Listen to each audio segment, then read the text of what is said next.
느낌들 안녕. 3월 30일 화요일 큐티를 시작하겠습니다. 함께 기도할게요. 사랑의 하나님, 참으로 감사합니다. 하나님의 아들이신 예수 그리스도를 이 땅 가운데 보내주심에, 그리고 사랑해 주심에 감사드립니다.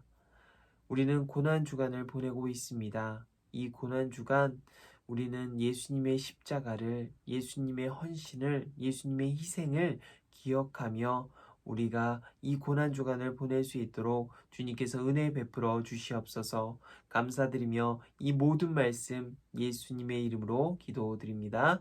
아멘. 자, 오늘 제목은 뒤늦게 말씀이 생각났어요. 누가복음 22장 54절로 71절의 말씀이고요. 그림을 보면 예수님께서 로마 군인에 의해서 잡혀가고 계시고, 또 이제 그 모닥불 가운데 사람들이 이야기를 하고 있네요. 어떤 이야기인지는 우리는 알 수 없지만 말씀을 통해서 어떤 내용인지 보겠습니다. 베드로가 하는 말에 집중하면서 오늘 말씀을 소리내어 읽어보세요. 그들은 예수님을 체포하여 대제사장의 관사로 데리고 갔습니다. 베드로도 그들과 멀찍이 떨어져서 뒤따라 갔습니다. 사람들이 정원 한가운데 불을 피우고 둘러 앉았습니다. 베드로도 그들과 함께 앉았습니다. 하녀 하나가 모닥불 곁에 앉아있는 베드로를 보고 노려보며 말했습니다. 이 사람도 예수와 함께 있었어요. 베드로가 부인하며 말했습니다. 여보시오, 나는 예수를 모르오. 조금 후에 또 다른 사람이 베드로를 보고 말했습니다. 당신도 그들과 함께요. 그러자 베드로가 말했습니다. 이 사람아, 나는 아니야. 약 1시간 후에 다른 사람이 주장했습니다. 분명히 이 사람도 예수와 함께요. 이 사람도 갈릴리 출신이니까. 그러자 베드로가 말했습니다. 여보시오, 나는 당신이 무슨 말을 하는지 알지 못하오. 베드로가 말하고 있을 때 닭이 울었습니다. 주께서 돌아서서 베드로를 보셨습니다. 베드로는 주께서 오늘 닭이 울기 전에 내가 나를 3번이나 모른다고 부인할 것이다 하셨던 말씀이 기억났습니다. 그래서 베드로는 밖으로 나가서 몹시 울었습니다. 관사, 공정한 일을 하는 사람이 사는 집, 멀찍이, 사이가 꽤 떨어져서 노려보다, 미워하는 마음으로 날카롭게 보다, 한패, 같은 목적으로 어울려 다니는 사람들을 낮추어 부른 말. 오늘 예수님께서는 이제 대제사장의 관사로 갑니다. 그곳에서는 예수님은 신문을 받으세요. 내가 하나님을 모욕하지 않았느냐. 그래서 대제사장은 증인들을 불러서 그들에게 거짓말하라고 시킵니다. 하지만 그 증인들이요 말하는 것은요 각각 다 달랐어요. 공통된 이야기가 나와야 되는데 다 다른 이야기가 나오니까 대제사장은 예수님을 죽일 증거가 없는 거예요. 그런 답답한 와중에 이제 베드로도 예수님이 걱정되어서 대제사장의 관사 주위로 와서 이제 예수님이 어떻게 되는지 지켜보고 있습니다. 많은 사람들이 지켜보고 있는 가운데 사람들이 3, 4, 5 모여서 이야기를 나누죠. 그런데 그때 베드로를 알아보는 사람들이 나타납니다. 3명이 나타났어요. 그래서 너도 예수님과 함께한 제자 아니야? 그런데 베드로 어떻게 했죠? 나는 예수를 모르오. 다른 사람이 와서 물어봅니다. 너 갈릴리 사람 아니야? 베드로, 너는 예수님과 함께 했던 사람 아니야? 라고. 또 이제 베드로가 나는 모르오. 자, 마지막 한 사람이 와서요. 이 사람 분명 예수님을 아는 사람, 예수님을 따르는 사람인데 다시 한번 베드로는 나는 모르오. 그리고 그때 닭이 우는 거죠. 예수님께서 이제 붙잡히시기 전에 베드로에게 말을 합니다. 내가 닭이 울기 전에 3번 나를 부인할 것이다. 나를 모른다고 할 것이고 나를 저주한다고 할 것이다. 이제 베드로는 그 말씀을 깨닫고 이제 생각이 난 거죠. 내가 진정 예수님을 부인했구나. 이제 이 제목처럼 뒤늦게 말씀이 생각났던 거예요. 예수님께서 하셨던 말씀이 기억난 거죠. 두 번 읽기 가겠습니다.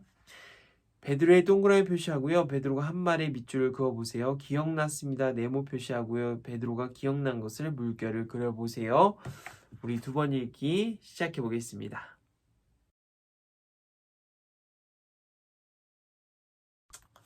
자, 두 번 읽기 바로 가겠습니다. 베드로가 부인하며 말했습니다. 여보시오, 나는 예수를 모르오. 이제 예수님께서 말씀하시고 나서 바로 다음 상황이 베드로는 이제 대제사장의 관사에서 사람들에게 예수님을 모른다고 되게 단호하게 얘기했던 거죠. 그리고 기억났습니다. 바로 볼게요. 주께서 돌아서서 베드로를 보셨습니다. 이제 베드로와 예수님이 눈이 마주친 거죠. 그렇게 멀리 있는 사이가 아니었고요. 관사 벽 하나 사이를 두고 예수님을 보고 있었던 거예요. 베드로는 주께서 오늘 닭 울기 전에 내가 나를 3번이나 모른다고 부인할 것이다 라고 하셨던 말씀이 기억이 났습니다. 3번 읽게 하겠습니다. 하녀가 베드로에게 예수님과 함께 있었다고 말했을 때 베드로는 어떻게 대답했나요? 예수님을 보고서 베드로는 무엇이 기억났나요? 우리 3번 읽기를 통해서 오늘 베드로의 마음과 예수님의 마음을 생각해 볼 수 있는 귀한 시간 되었으면 좋겠어요. 3번 읽기 시작하겠습니다.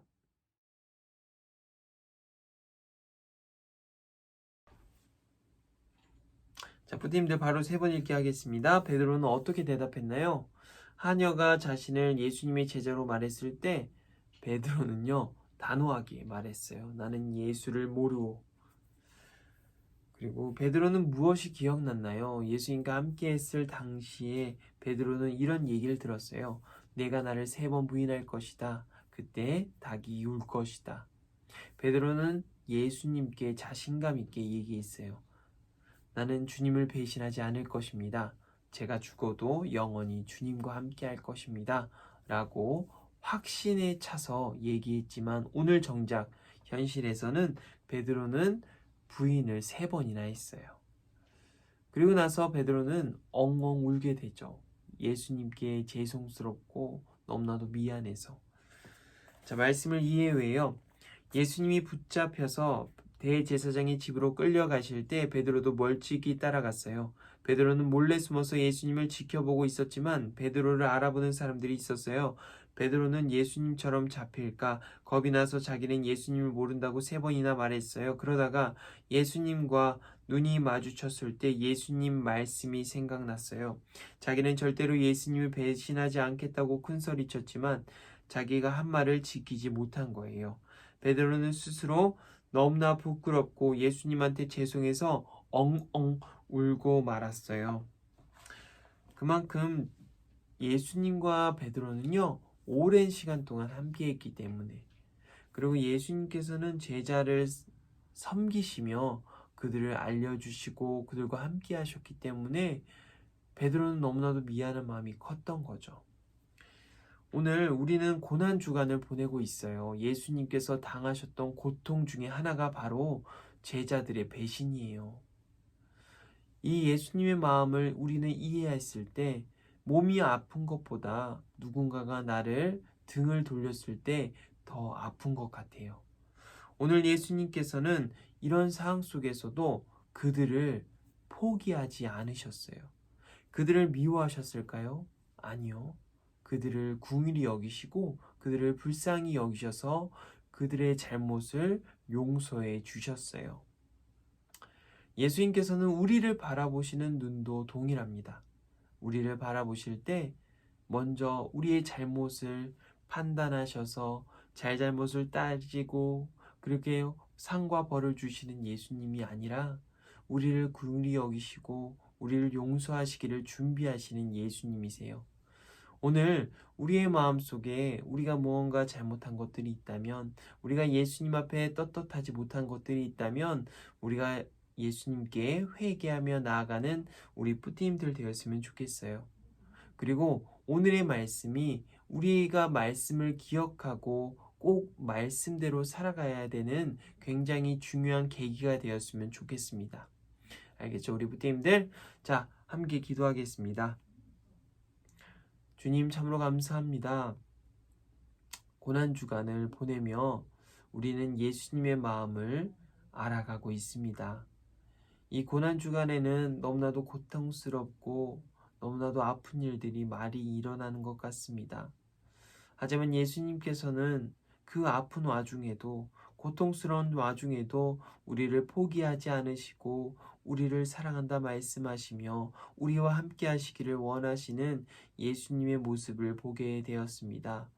주님, 우리 부모님들과 함께 하시어 언제나 예수님을 알아가기 원하는 예수님을 갈망하는 우리 부모님들 될 수 있도록 주님께서 날마다 인도하시고 붙들어 주시옵소서. 감사드리며 예수님의 이름으로 기도드립니다. 아멘. 우리 부모님들 안녕.